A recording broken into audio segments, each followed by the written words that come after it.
and today, it's time to start thinking about who to invest in for MLB The Show 25. Guys that can make you millions and trillions, not trillions, but 100 million stubs can be made in MLB The Show 25 pretty quickly. The best method, investing, roster update players. It's like fantasy baseball in real life. We already have a video on the channel explaining what it is and all the tutorial stuff. Today, 18 is the magic number. Not 18,000 million stubs.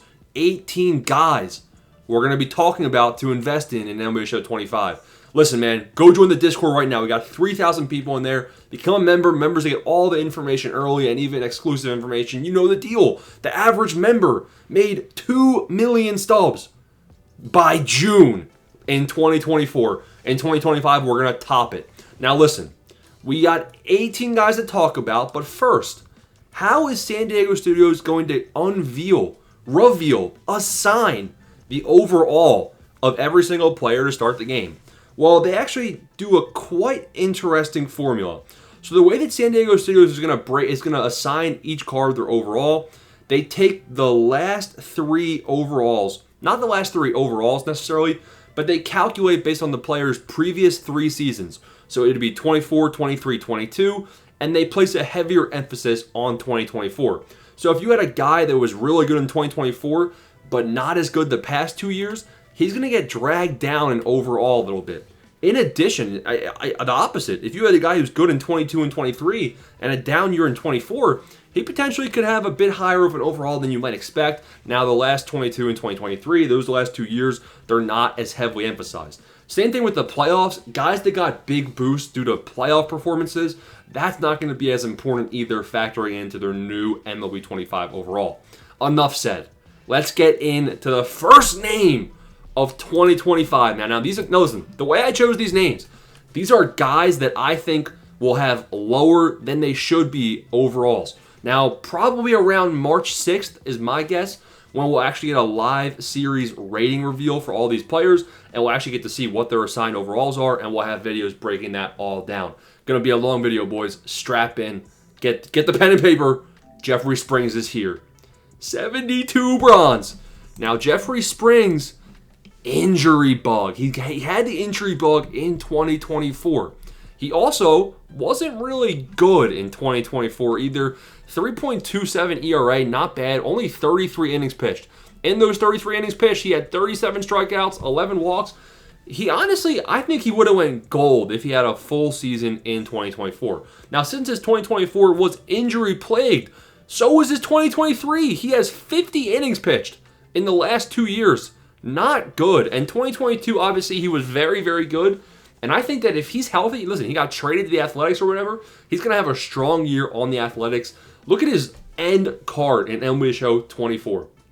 If he had a bronze or a silver, sign me up. Now, if he's a 75, 76, those are kind of dead zone overalls, right? We're looking for guys that are 78, 79, or gold. You know what I'm saying? Or bronzes close to the silver hump. I'm not going to sit here in Jeffrey Springs and wait for him to get a plus 5 from 75 to 80. I don't got time for that. Also, thinking about when to invest, you're probably not going to be investing until the first market crash unless you're doing opening day pitcher investing. Whole different method, whole different ballgame. Speaking of opening day pitchers, Sandy Alcantara is back. He finished as an 80 overall, but I'm pretty sure he started as an 80 overall because he had, what did he have, Tommy John, right? Yeah, he had Tommy John in October of 2023.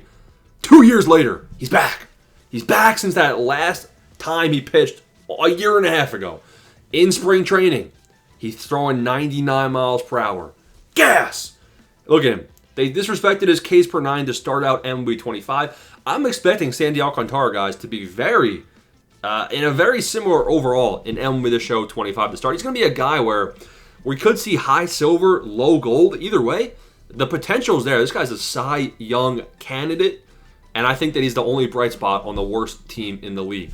So I almost just called him the Dolphins. The Miami Marlins, Sandy Alcantara, he's going to be bouncing back from injury in a big way. Now, are we going to see a bit of a progression, slow start to the season? He's only going to come out, throw 4 or 5 innings probably the first game. Maybe. We'll see how spring training goes. But either way, if he has a good start opening day, his price will go up.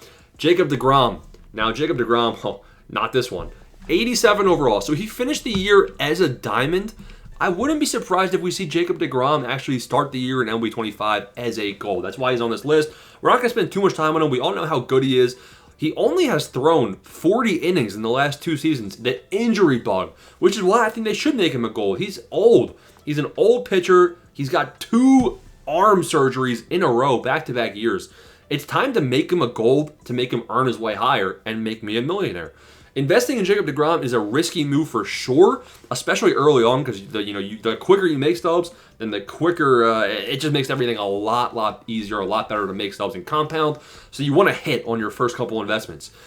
If he stays healthy, Jacob deGrom could be one of those investments in MLB 25. Now we got Nick. I don't want to say his last name. Nick Lodolo. Where the comments say I can't pronounce where it's a new year, new me. Nick Lodolo. Yup, got it right. He ended as a silver, peaked as like an 82, I want to say, in MLB 24. And he's kind of a bright spot pitcher. This is going to be his 4th season in the majors now. 2022, he came in, had a solid year, not the best.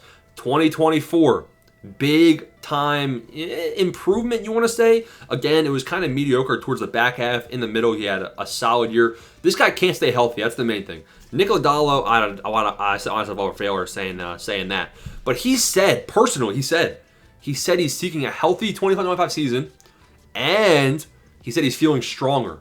I like it. I like him, man. He's made us stubs in the past, and honestly, I think they're probably going to disrespect him. I think he'll probably start out as a silver with potential to go gold. I don't mind it. Now, we got a lot of names in this video coming up that I've never even seen in my life. I've heard of him, obviously, because I'm him. But Ben Joyce, I've heard one thing. Gas! He's got 99 velocity. Let's see where his other starting attributes lie. Honestly, the fact that he was only a bronze in MLB 25 is kind of crazy. His stats in 2024 were very, very solid.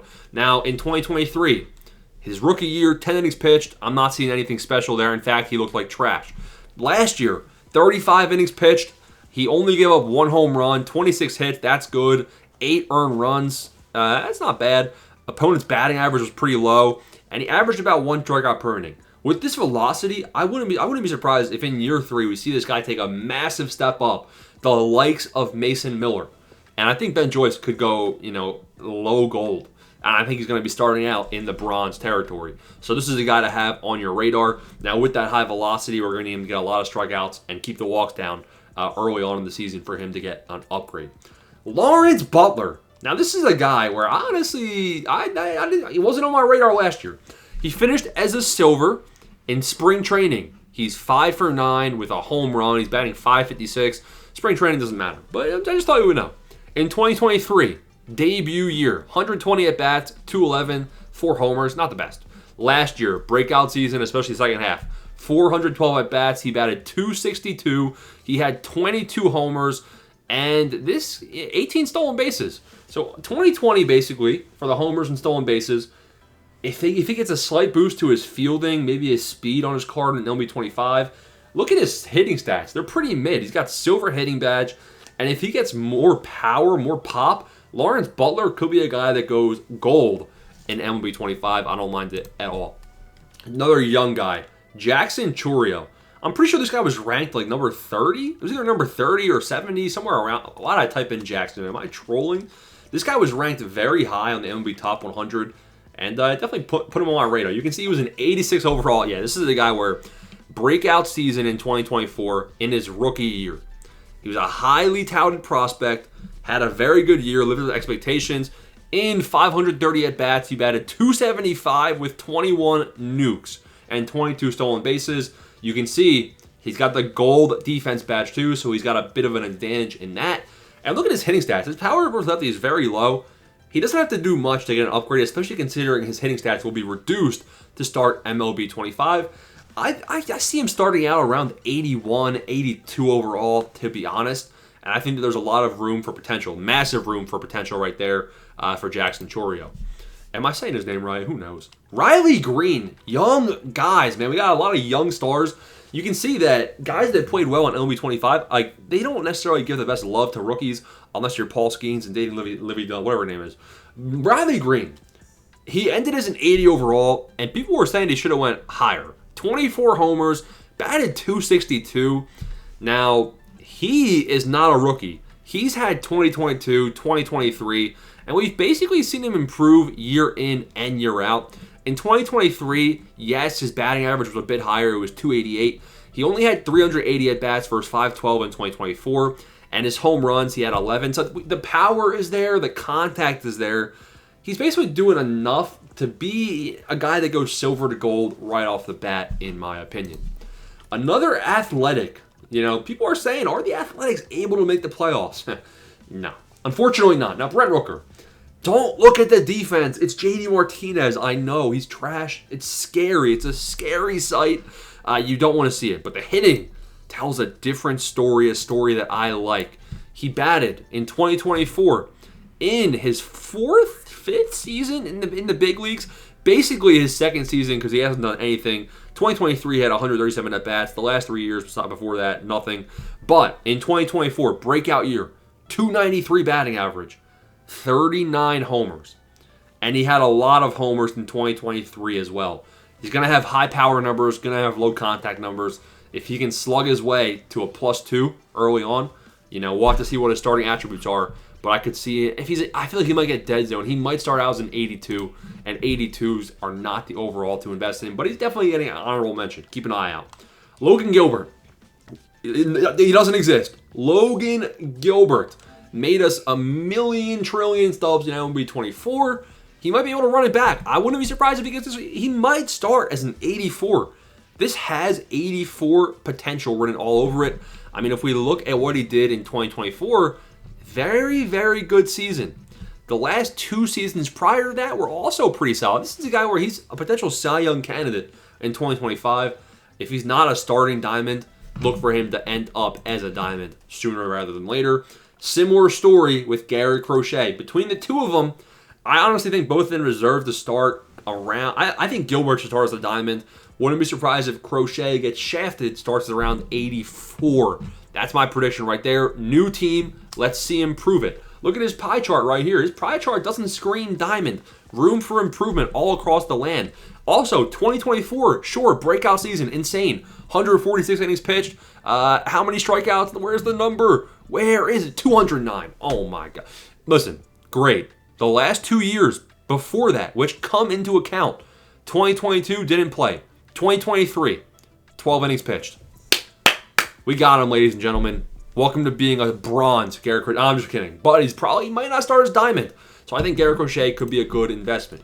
Royce Lewis made a lot of people a bunch of stubs in MLB 24. And he could do it again. In 2024, he batted .233, 16 homers, and only 292 at-bats. The injury plagues this guy a lot. 2023 and 2022, he had very good years. 309 batting average in 2023, 300 in 2022, but he had 40 at-bats. And he had 200 at-bats in 2023. If he can stay healthy, he's a guy that can go diamond. Now, if he starts as an 80, look for that +1 to be very, very juicy. James Wood, another guy right here, young player. We saw Brent Rooker. We saw Lawrence Butler.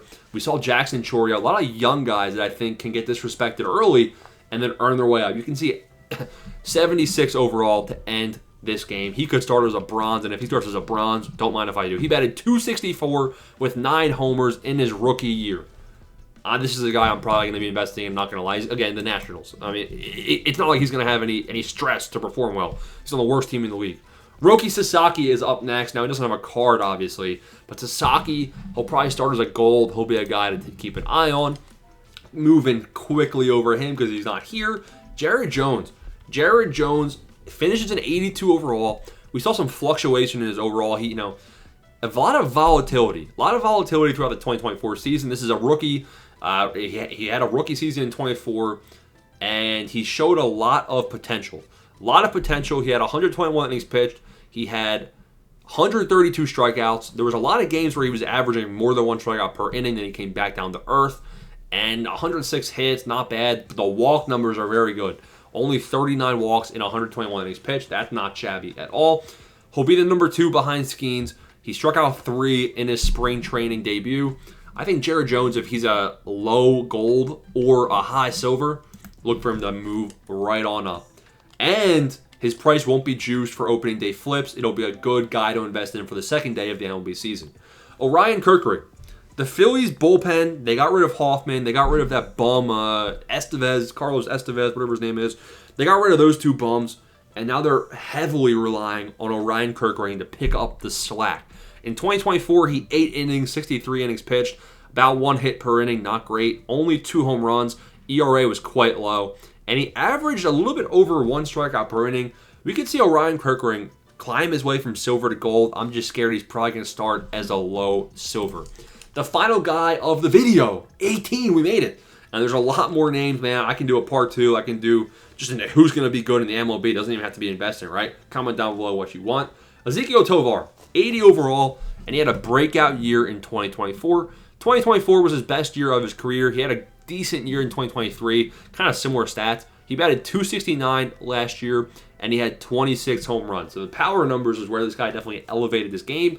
And we're probably going to see him start out as a silver. So he's got high expectations in 2025. I think he'll live up to them. What do you guys think? Comment down below. That's the 18 boys you got to have on your radar. W video down in the comments. Peace out. Thanks for watching.